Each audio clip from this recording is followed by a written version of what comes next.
Bom, então, bom dia para todo mundo. Vamos começar, então, a sequência de apresentações do nosso projeto interdisciplinar do curso de Engenharia Aeroespacial. Vamos iniciar hoje, então, com a apresentação do grupo Blitzkrieg, um pouco difícil de pronunciar, mas eu acho que é mais ou menos assim, Blitzkrieg. Então, vocês têm até 30 minutos para apresentar. Tá? Então, peço que antes indiquem quem que é a pessoa que vocês escolheram para compor a dupla da apresentação. Eu sou o fixo. José, né? José Guilherme. Isso. Tá. Ok. Então, essa vez, a gente vai fazer assim, cada vez um professor vai escolher, tá? De forma aleatória. O outro apresentador.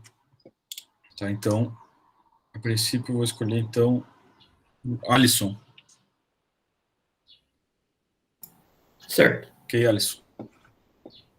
Certo. Eu vou compartilhar então, professor. Ok, podem iniciar. A palavra está com vocês. Boa sorte. Lembrando que a gente vai... A nota ela vai ser baseada naqueles conceitos, né, que eu coloquei lá no trabalho. Então, organização, apresentação, criatividade e qualidade técnica. Tá dando para ver o PowerPoint? Sim, estamos vendo. Posso começar ou o senhor quer? Pode começar. Pode começar. Então, como o professor já disse, nós somos a equipe Blitzkrieg. Os integrantes da nossa equipe é o Carlos Rafael, o Alisson, o João Victor, eu e o Paulo. Para começar a nossa apresentação, primeiro a gente quer fazer essa indagação. O que são satélites e para que eles servem? Satélites podem ser tanto artificiais como naturais. Os naturais, normalmente, são corpos celestes que possuem órbitas atreladas a um planeta. Contudo, o nosso foco hoje vai ser nos satélites artificiais, que nada mais é do que um corpo feito pelo ser humano e colocado em órbita ao redor da Terra ou qualquer outro corpo celeste.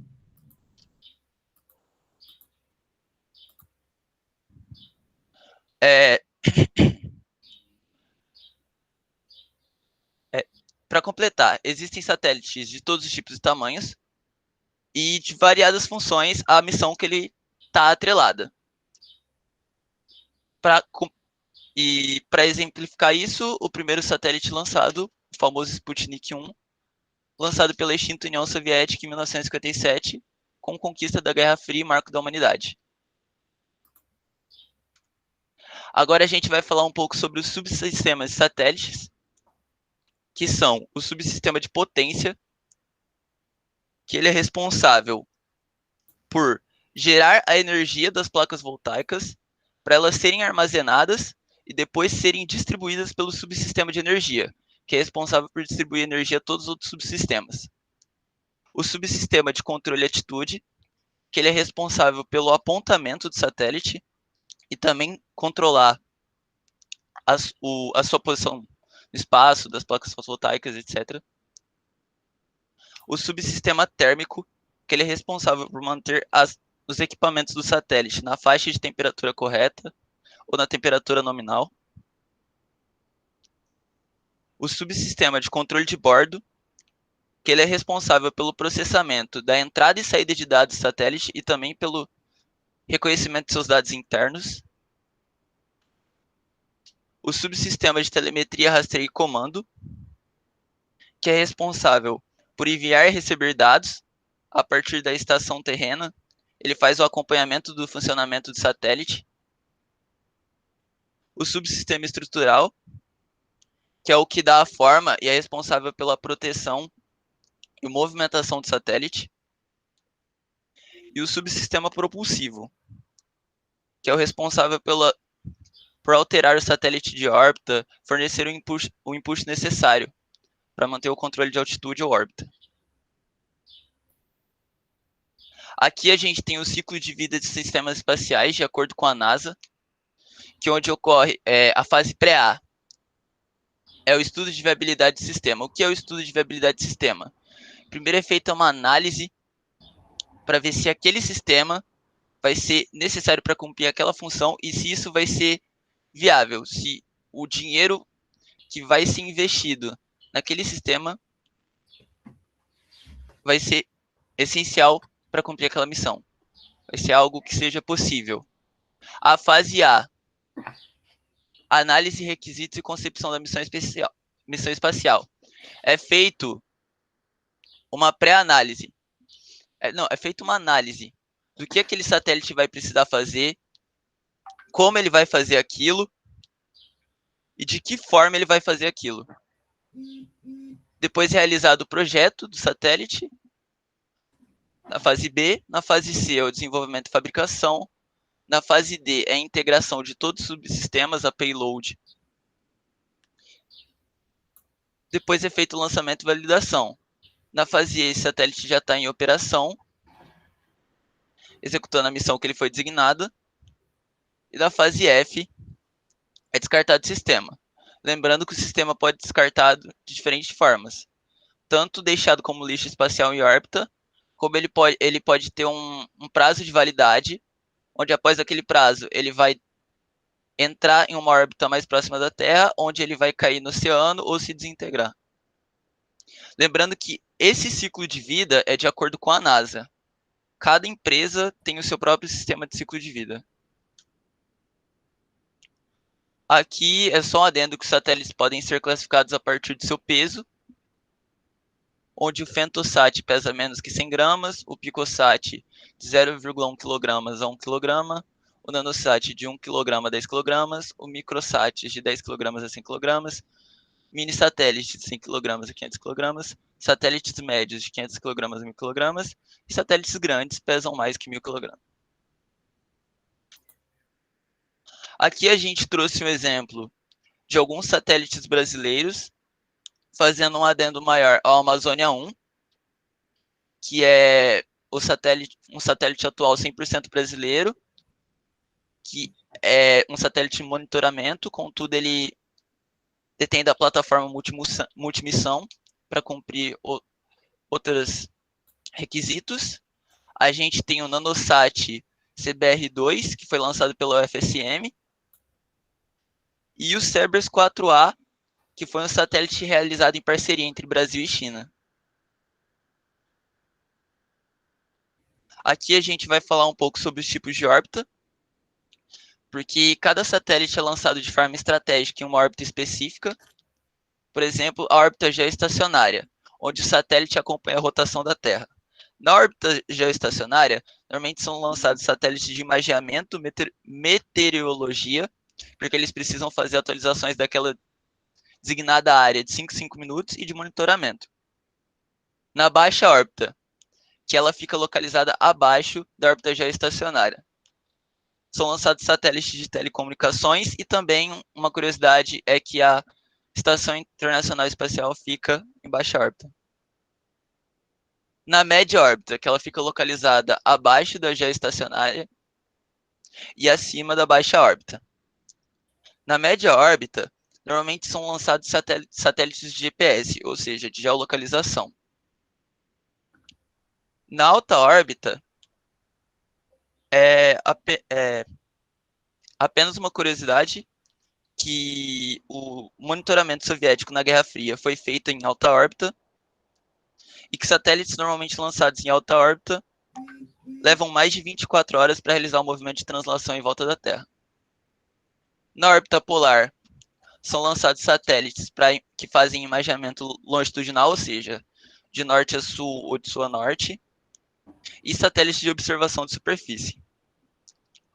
Na órbita heliocêntrica, normalmente são lançados satélites que ficam sempre alinhados ao Sol, portanto, eles necessitam de maior suficiência energética, os satélites que normalmente ficam nessa órbita. O começo do projeto foi realizado no início do semestre, foram montados grupos com o intuito de simular subsistemas de satélites pelo computador, utilizando o software Tinkercad. A nossa equipe conseguiu simular e integrar subsistemas térmicos de controle de altitude, e o projeto dela se baseou em se voltar para uma fonte térmica e conseguir armazenar energia a partir do movimento das placas fotovoltaicas. Agora vai começar a parte do projeto. Na nossa fase A0, a gente escolheu os subsistemas que nós queríamos simular, e a gente escolheu de controle de atitude, o sistema térmico de controle de atitude. Na fase A1, a gente definiu o conceito que o nosso satélite ele identificaria a fonte térmica, ou seja, o lado dele que estaria com maior temperatura, ou seja, de onde estava vindo a fonte térmica, e ele apontaria as placas fotovoltaicas a fim de maior eficiência energética.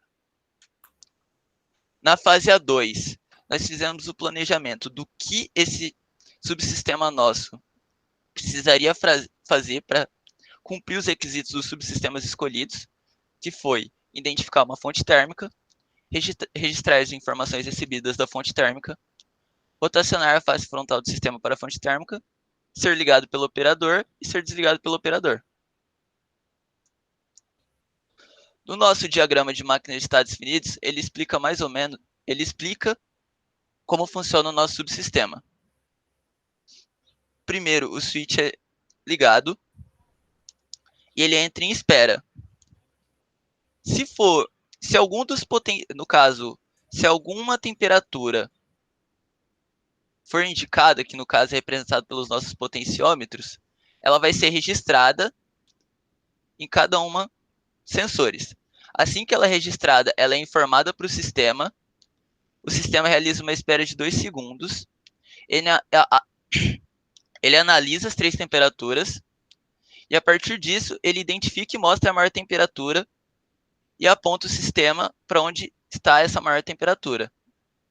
A partir disso, o sistema entra em espera novamente. Lembrando que o sistema pode ser desligado em qualquer um dos pontos de saída.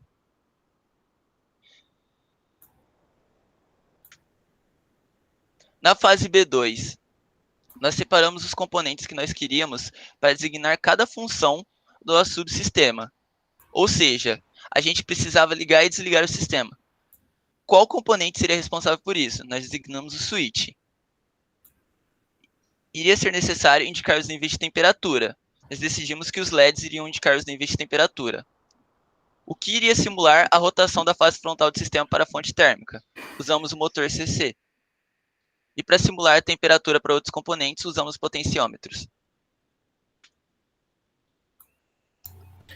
Tá. Meu Deus. Tá bom. A partir daqui, a gente já tinha montado o nosso sistema. Essa é a imagem final dele. E a gente vai mostrar para vocês o passo a passo da montagem mais para frente. Mas o software utilizado foi o Tinkercad.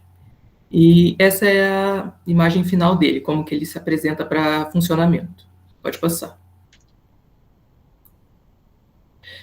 Na fase C2, foi a fase em que a gente precisou fazer a programação em linguagem C++. Para que serviria essa programação?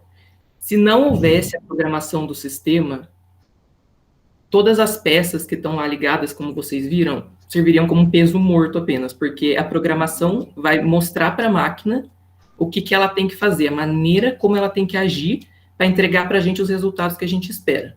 Então, essa foi uma fase muito importante. E pode passar. Fase D1 do projeto, basicamente, foi a montagem dos slides que vocês estão vendo. Pode passar também. Tá. Fase D2. Essa fase, ela tem uma ligação com a fase A2, que o José explicou anteriormente. Porque na fase A2 foram definidos os requisitos para os sistemas funcionarem. Como ele explicou, requisitos são as necessidades, né? É o que a gente quer que o sistema faça para que ele tenha um desempenho bom e faça o que a gente queria no começo, né?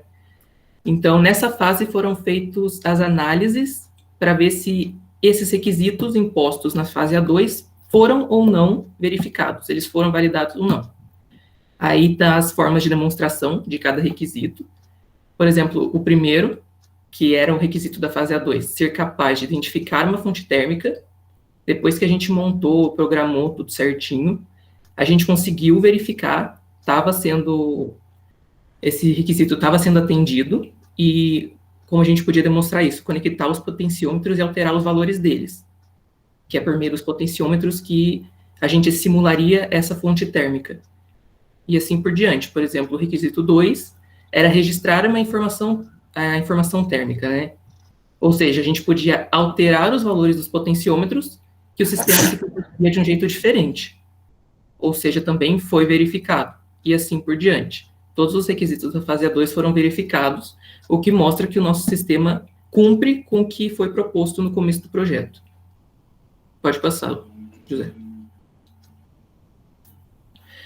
Agora a gente vai explicar para vocês o passo a passo e como que foi montado o nosso projeto. Pode passar. Tá, qual que é o conceito de operação do nosso projeto? Basicamente, é interessante que o satélite que possui placas fotovoltaicas sempre fique voltado para o Sol. Por quê? Porque ele vai receber a energia das ondas eletromagnéticas provenientes do Sol, vai converter essa energia em energia química que vai ser enviada para a bateria, onde ela vai ser armazenada. Então, a gente pensou num projeto que poderia simular isso no Tinkercad.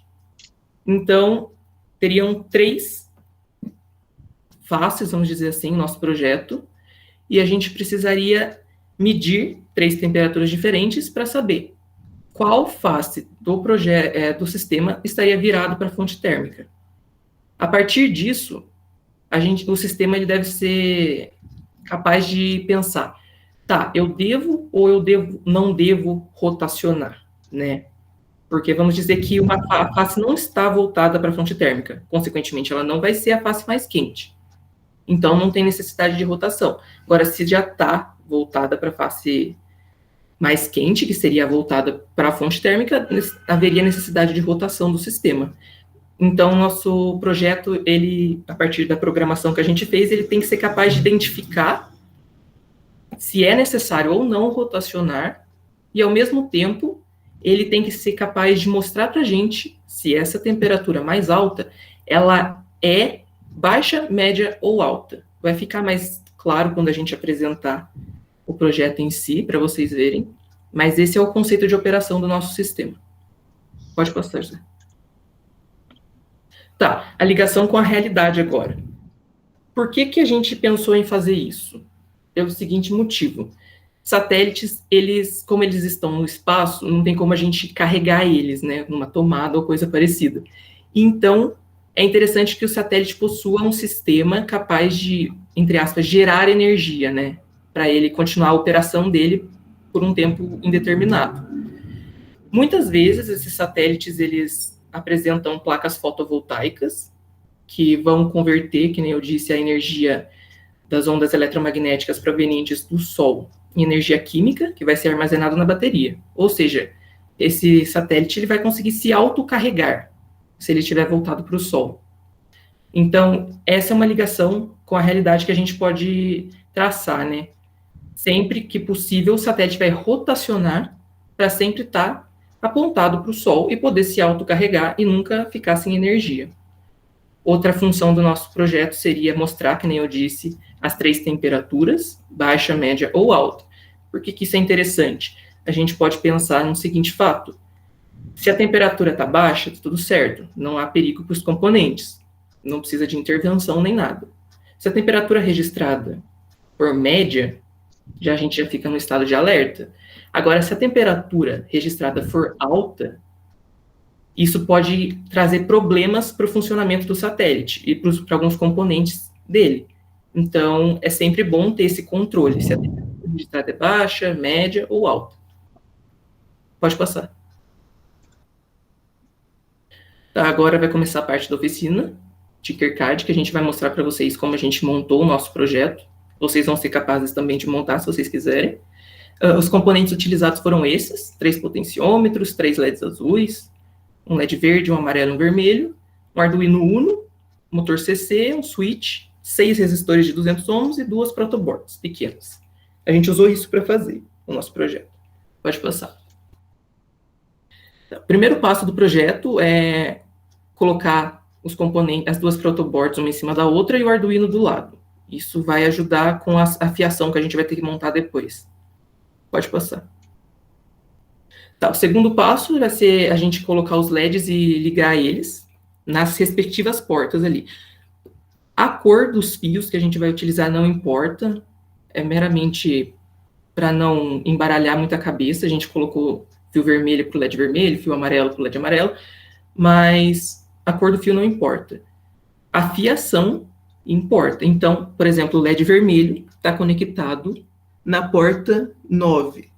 Isso tem que ser conectado corretamente, porque se vocês trocarem a porta, o sistema não vai funcionar corretamente. Então, é dessa forma. Os slides provavelmente vão ser disponibilizados para vocês depois, para vocês conseguirem montar mais calmamente, né?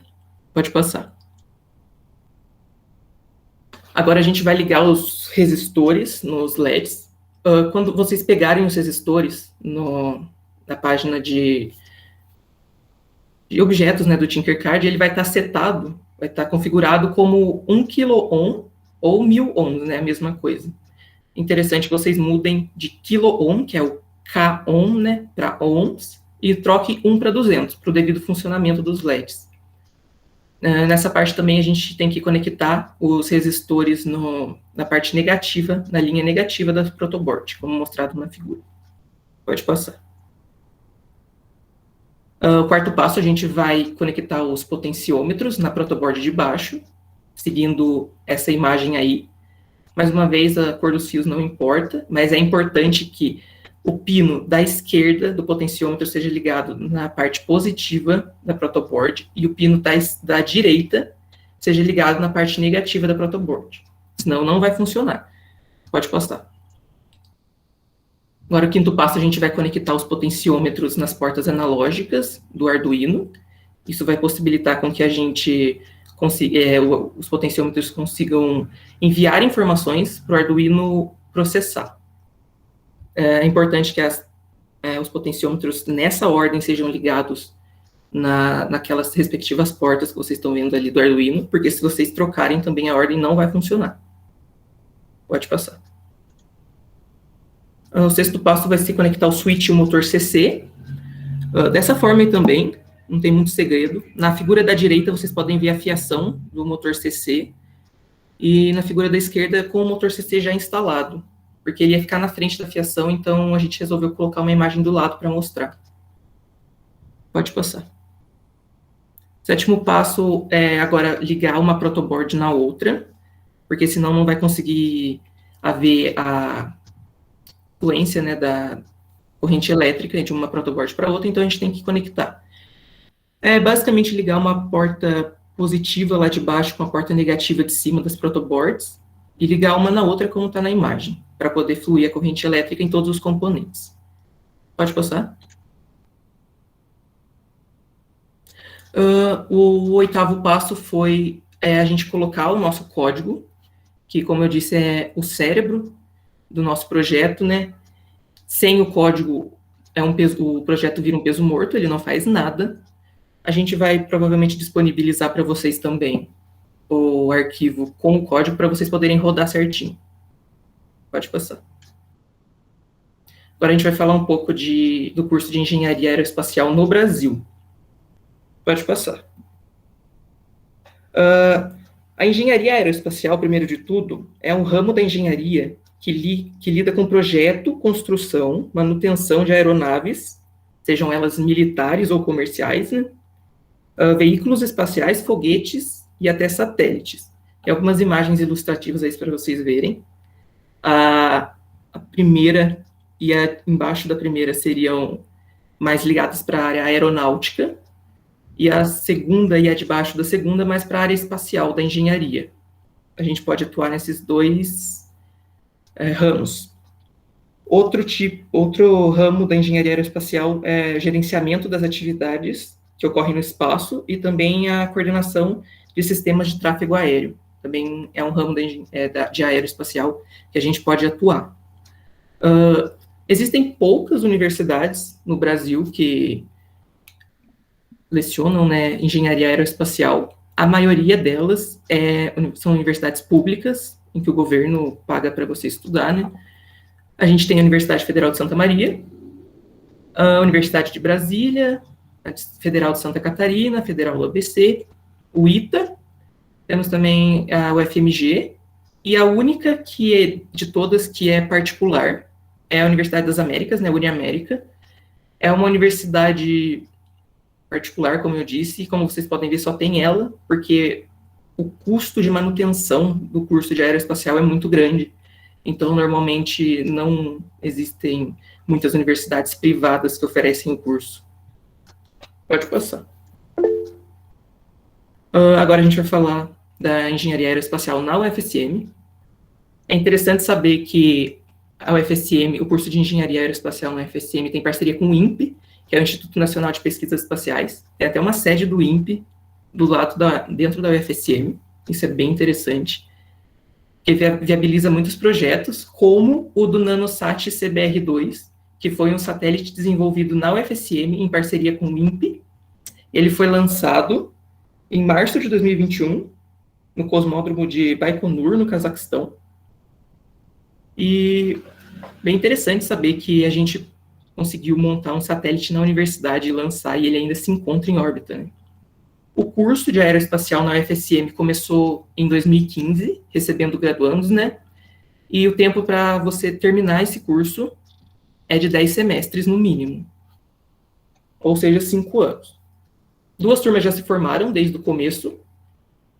E a nota de corte, uma curiosidade, do último SISU que a gente entrou, né? A gente está no primeiro semestre, foi de 779 pontos no Enem em ampla concorrência.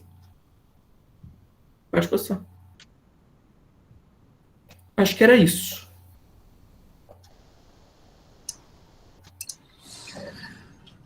Certo, muito obrigado, Alisson. Acho que o outro apresentador é o José, né? Sim. Obrigado, então, pela apresentação. Bem interessante o projeto de vocês. Tem um complemento ali que o professor Christopher colocou no chat. O professor Christopher, para quem não sabe, é professor do ITA, tá? Ele está nos assistindo aí também. Tem uma outra faculdade que que ensina engenharia aeronáutica e espaço, que é da Univap, tá? Universidade do Vale do Paraíba, lá em São José dos Campos, tá? Só para adicionar aí ao rol de universidades dessa área.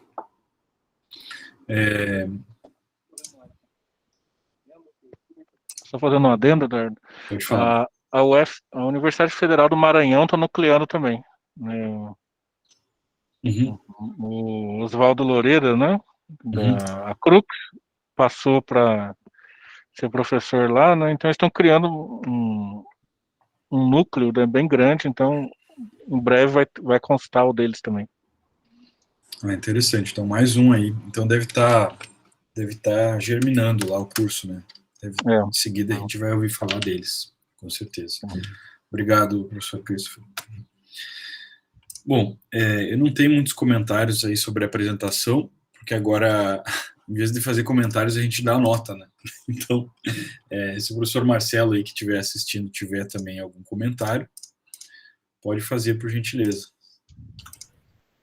Só aproveitar que vocês estavam falando da UFMA, né? Na verdade, eles têm um curso já lá, foi uma parceria com o ITA, né? O ITA, acho que investiu o dinheiro lá. Eles lá tem um bacharelado interdisciplinar, e quando criou não tinha engenharia espacial, mas acho que foi criado em 2016, 2017, não lembro agora, e a primeira turma entrou esse ano. Então, na verdade, o curso já está rolando. É legal, o que a gente deu foi treinamento meio que offline, assim, para os professores e tal. Eu não sabia. Então deve ser, por isso até que o Oswaldo foi contratado esse ano. Sim, eu trabalhava lá, por isso que eu sei da... Entendi, legal. Por isso que eu sei da história, mas foi em 2017, 2016, foi uma parceria lá que o ITA fez com a UFMA, né? Para os alunos já saírem da graduação e já fazerem mestrado no ITA. Então, legal. Mas o curso começou, a primeira turma entrou esse ano, eu acho. Entendi. Que bom saber também. E eu nem sabia que o Oswaldo tinha ido para lá. Bem legal também, sabe? A Uniamérica que eu não sei se vai para frente, porque não sei se tem turma ainda lá. Não sei também. Aí, dos slides, né? Então, parabéns, aí ficou bem legal. Só os slides iniciais, né, da parte mais de histórico, eu achei que tinha muito texto e estava difícil de ler. Tem que pensar que vai ser ensino fundamental, ensino médio, né, a audiência, tem que ficar mais fácil para essa audiência conseguir entender os slides. Depois melhorou. Mas, no geral, é isso aí. Parabéns.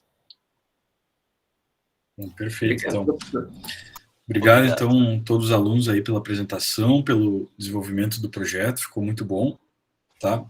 Então, a gente pode encerrar aqui a participação desse grupo, e aí, em seguida, vocês receberão a nota, né? Amanhã, acredito eu, amanhã, no mais tardar, depois da manhã, já receberão a nota, tá? Agora a gente pode iniciar, deixa eu ver, começa meio-dia, então a gente pode, temos 10 minutos aqui, então, de tomar um café, dar uma volta, dar uma esticada.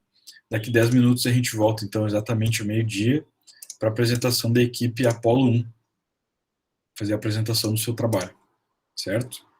Então, até mais, pessoal. Ok, professor, muito obrigado. Obrigado, professor.